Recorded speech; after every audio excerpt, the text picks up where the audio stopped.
only here because I need to defend myself. And I'm not going to let somebody like Bischoff just get away with calling me a BS artist, which is not the truth. Because the fact is, there are so many holes in Eric's story. It's absolutely ridiculous. And there are 4 things that I really want to talk about today. And then I'm going to move on. If Eric wants to comment on these 4 things, go right ahead and knock yourself out.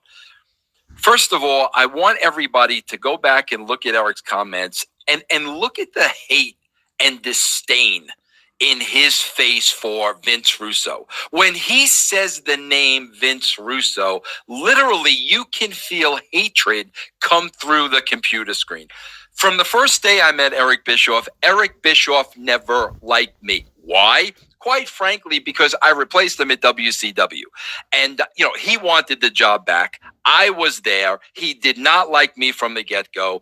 Brad Siegel put the both of us to work together, hoping it would work, and it didn't work. So from day one, Eric Bischoff did not like me.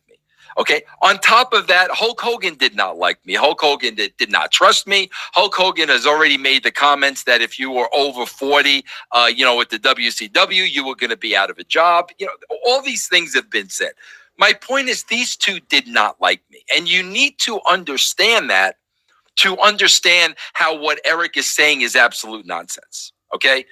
Eric claims that day there was a 4-way conversation between myself, him, Hulk Hogan, and Brad Siegel. Brad Siegel was the head of TBS and TNT.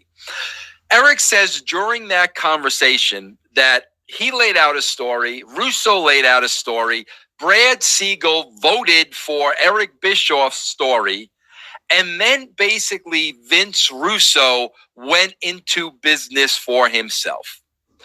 Now just imagine this.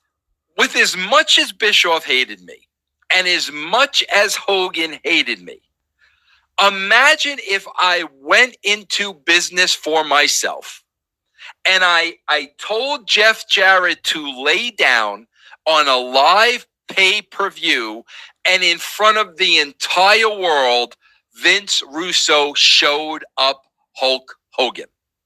But not only did I show him up in front of the entire world, I showed him up in front of the entire locker room. Now, if this were a shoot, do you not think that immediately following the laydown, I would have been confronted by a very upset Hulk Hogan and a very upset Eric Bischoff? I mean, I just went into business for myself and showed them up in front of the entire world, in front of the entire locker room. But yet, after the incident, there was no confrontation. They didn't come looking for me. There was no yelling. There was no hitting.